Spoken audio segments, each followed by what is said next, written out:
Olá, seja bem-vindo ao canal Chave de Leitura. No vídeo de hoje eu vou apresentar 2 finalistas do Prêmio Oceanos e esse então é um publi editorial.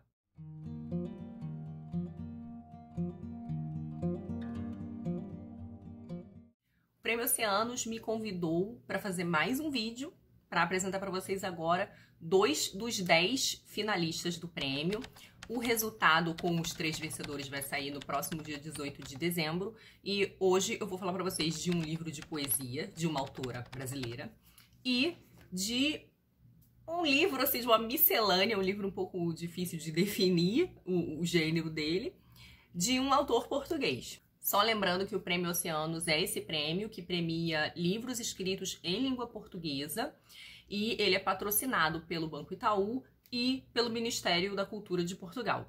O primeiro livro sobre o qual eu vou falar então é o As Durações da Casa, da Júlia de Souza, um livro que saiu pela 7 Letras. Tem uma fotinho da Júlia aqui.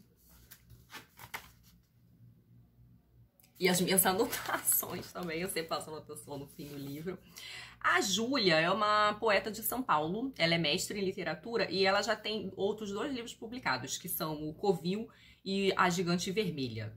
Esse livro é um livro que desenvolve o tema da casa de modo muito interessante. São 51 poemas divididos em 4 partes, onde a Júlia vai falar da casa, tanto da casa, da ideia da casa onde se reside, e explorando a casa tanto como lugar de conforto, mas também como lugar de mudança, e às vezes até lugar de perturbação, mas também da casa como lugar de trânsito. Em alguns momentos, a casa parece associada àquilo que é muito familiar, tão familiar que parece até um pouco gasto, como no poema da página 28. Uma casa também é o vazio de uma palavra repetida à exaustão. No poema da página 30, ela já fala dessa casa como lugar onde a perturbação pode acontecer de certo modo, né? Não necessariamente o lugar do descanso. Não é sempre que se pode ter sossego dentro da casa. A casa é uma espécie de contágio. É para cá que as coisas escoam. A Júlia também vai trabalhar o conceito de casa ligado a outras coisas, não necessariamente a residência, não necessariamente a casa como objeto casa, mas o nosso corpo como casa, uma outra pessoa como casa, a casa outro, e aí ela trabalha muito a ideia de uma casa associada a um pai ausente, um pai que impregnou a casa com a sua memória, com as suas marcas, mas também um pai que por vezes ele próprio era também uma espécie de casa. E ela trabalha também o próprio poema como casa. Então eu vou ler alguns poemas onde ela desenvolve essas ideias. Sobre o corpo como casa, tem os poemas das páginas 45 e 46. No da página 45 ela diz: parar de fumar apenas para aprender a ter as mãos. Eu acho interessante esse poema porque ela tem essa coisa da ansiedade, né? De você saber o que fazer com as mãos. E eu fiquei pensando nisso, como é interessante essa ideia da ansiedade, como um não estar confortável no próprio corpo, na própria existência, né? Na própria casa, de certo modo. No poema da página 46 ela diz: perder a voz para continuar tendo um corpo. Sobre essa casa associada à imagem de um outro, de um pai, uma casa que é marcada pela presença dele ou em que se confunde com ele, de certo modo, tem o poema Soleira, da página 78. A imagem plana do pai se multiplica hoje em 1000 arestas que saltam, como as veias das mãos, no contrapé de um rumo. Escrever sempre é um corpo, que é rigidez e vácuo, negação e abertura. No aprender de cor, a imagem opaca do pai, no ter que encaixá-la em seu próprio lapso. A imagem do pai, a imagem latente do pai, encontra agora descanso, ter no esquecimento o brilho e o destino. E aqui é quase como o eu lírico habitasse nessa ausência, né? E tentasse se habituar a viver nessa ausência do pai. Quanto ao poema, enquanto casa, eu vou ler a poesia com P minúsculo, da página 55. Tenho tentado evitar o poema monolito, conter o impulso antigo de enxertar o mundo num estojo. tenho tentado repetir, nada abarca a vida, amiga, só a palavra, plasma e a própria vida. Ao longo do livro, então, a Júlia vai trabalhando essa ideia de casa, de residir, tanto associada ao conforto como ao desconforto, e quanto à permanência, mas também quanto à transitoriedade e ao deslocamento. E ela vai aproximando essas ideias de modo muito interessante. A linguagem da poesia da Júlia é uma linguagem muito simples, mas é superficialmente simples porque o jogo mesmo é o jogo semântico e é um jogo muito inteligente. E é difícil fazer isso que ela faz, né? Que é pegar uma mesma ideia e ir desenvolvendo ela e desmembrando, né? Num jogo, inclusive, interessante que ela faz da casa no tempo e no espaço, né? E do espaço externo, mas também do espaço íntimo. Então, assim, é um livro interessantíssimo, é um dos melhores livros de poesia que eu li esse ano, então fica aí a recomendação.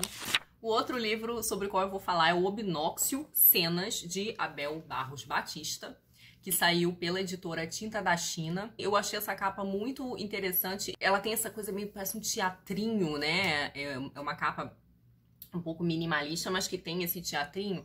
E que é engraçado, porque o gênero dos textos aqui são algo entre cenas, encenações, diálogos. Lembra muito o teatro. O Abel Barros é escritor, ele é professor também da Faculdade de Ciências Humanas de Lisboa e ele escreveu vários livros, inclusive sobre autores brasileiros como o Machado de Assis, e ele também escreveu bastante para jornal. O Obnóxio é dividido em 5 partes, né? Ele tem uma cena de entrada que é uma cena autoficcional de um autor que tá tentando, foi a editora e tá tentando levar o manuscrito do seu livro, e o livro também, o título tem a ver com o Obnóxio, e é uma conversa meio doida, meio nonsense, inclusive vai ter conversa nonsense em vários momentos do livro.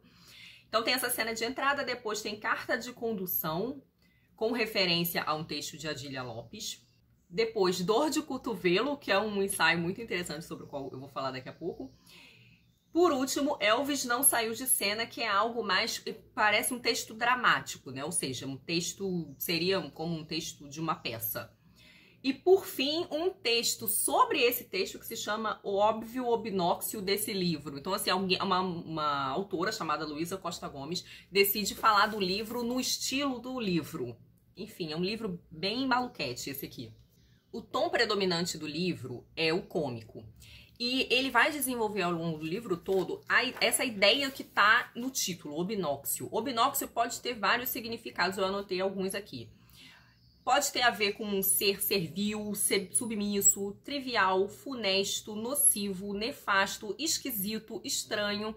Então as histórias que estão aqui nesse livro, elas se relacionam um pouco com esses significados da palavra obnóxio, e vários títulos têm a ver com isso. Obnóxio do Nobel, obnóxio do choro, obnóxio do nós, obnóxio do sucesso. E são vários diálogozinhos, com exceção do ensaio e do texto dramático, a maioria são esses diálogos, essas conversas.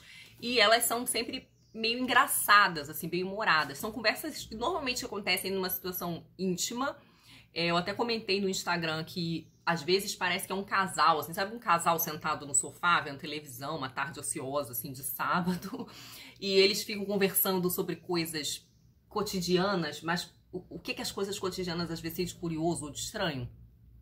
E em outros momentos parece um pouco conversa de bar, assim, sabe, conversa de amigos no bar. Mas essas conversas, elas giram em torno da comunicação. Então elas têm muito a ver com o uso das palavras, com o significado das palavras, com o mal entendido que acontece entre as pessoas quando elas estão tentando se comunicar. Inclusive o Abel faz uma coisa interessante, que no processo de as pessoas, esse diálogo que está acontecendo, delas estarem tentando entender alguma coisa, o mal entendido acontece entre elas, e aí uma pessoa vai falar, você não está entendendo o que eu estou dizendo, enfim. Então assim, é um livro leve e engraçado, mas que tem a ver com esse refletir a comunicação, sabe? Então eu achei uma junção interessante da reflexão inteligente, vamos dizer assim, sobre essas curiosidades comunicacionais, mas associadas a um certo humor e uma certa leveza. Eu separei alguns desses pequenos diálogos para ler. Um dos que eu separei para ler é um dos mais difíceis, eu já peço que vocês tenham paciência comigo, porque uma história de palavras difíceis. Chama Obnóxio do Esdrúxulo. Preciso de 3 frases ilustrando o uso dessas 3 palavras. Escaganifobético, semiscarúnfio e esdrúxulo. Dou-te 4 se acrescentares estapafúrdio. Não, só quero aquelas 3. E totó? Nem penses, totó não tem nenhuma dignidade. E estrambótico, aceitas? Não insistas, só quero as 3 que disse. Então não te dou nenhuma. Isto, quando as pessoas burrificam, não se conta com elas para nada. O que tu tens é segnícia. Segnícia é a tia. Lorpa. Quem diz é quem é. Estás a contar? Já temos 3? Contei 4. A contar com a primeira? Não, essa não contei. Então está feito. Bom, espero que vocês tenham entendido o que aconteceu aqui. Eles começam meio que essa discussão a partir do pedido de uma das pessoas para usar frases com essas palavras difíceis que ele fala no início. E essa discussãozinha, na verdade, nessa discussãozinha já aparecem os sinônimos, vamos dizer assim, o uso dessas 3 palavras: escaganifobético, semiscarúnfio e esdrúxulo.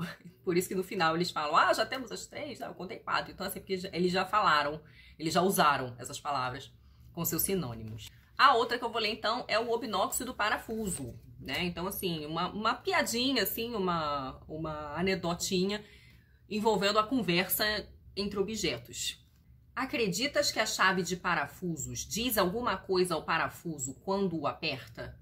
Que tipo de chave? De estrela? De fendas? Sextavada? Isso que interessa. Já usaste alguma chave de parafuso? Sabes que é preciso escolhê-la de acordo com o parafuso, não? Claro que sim, estava implícito no meu exemplo. Sei lá se estava. Não adivinho o que tens em mente. Supõe que o teu exemplo era uma chave de fendas a abeirar-se de um parafuso estrela e que essa tua pergunta era prelúdio para o despropósito da resposta do parafuso. O qual seria: não tenho onde te meter, não fazes nada ao meu gênero, qualquer coisa assim. E eu ia fantasiar essas coisas que tu agora fantasias com que finalidade?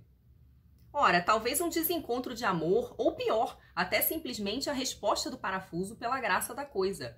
Julgas que é qualquer um que me aperta? Esta fenda não é tua. Menos engraçado se fosse a chave de fendas a falar. Ia sair ordinarice de certeza. Ordinarice? E eu estava a tentar ter uma conversa filosófica. Enfim, deixa lá. Oh, não me apertes muito. Bom, isso para vocês verem como é bem humorado. Um dos textos mais interessantes aqui é o ensaio que ele faz sobre a dor de cotovelo. Então ele vai escrever esse ensaio que se chama Dor de Cotovelo, o Energúmeno e o Diplomático, onde ele vai criar um ensaio de assim, a maneira acadêmica mesmo, sério, com argumentações, contra-argumentações, e ele vai ilustrar com exemplos. Inclusive, um dos exemplos que ele usa para ilustrar é um conto do Machado de Assis, onde ele vai falar das diferentes acepções de dor de cotovelo, ele vai contrastar definições diferentes de dicionário, o significado com que essas coisas costumam ser usadas. Tipo assim, então é um texto que com pretensão de seriedade, mas onde ele vai falando da dor de cotovelo, assim, é muito curioso, muito engraçado. É aquele humor sutil, sabe? E aí eu separei um trechinho para ler. Existe documentada, isto é, encontra-se na internet, uma conjectura peculiar da particularidade dos cotovelos dos pacientes inconsoláveis de desgosto amoroso extremo. Doem porque os fincam demasiado nos balcões dos bares, que também frequentam demasiado. Se tem alguma graça, não compensa a metafísica. Então é isso, gente. O Obnóxio é um livro muito interessante, muito leve, muito engraçado, mas que tem uma certa perspicácia aí nessa abordagem da comunicação e do uso das palavras, do significado das palavras. Eu achei a sacada muito boa. Eu nunca tinha lido nada do Abel, então foi um livro que eu também achei muitíssimo interessante. Então é isso, esses foram os 2 livros finalistas aí que eu fui convidada a apresentar. Me digam se vocês já tinham ouvido falar desses dois autores e se vocês já leram, o que vocês acharam. Fiquem de olho nas redes sociais do Prêmio Oceanos para saber, né, quem vão ser, então, finalmente os 3 vencedores do prêmio. É isso, obrigada pela companhia, beijo para todo mundo. Tchau!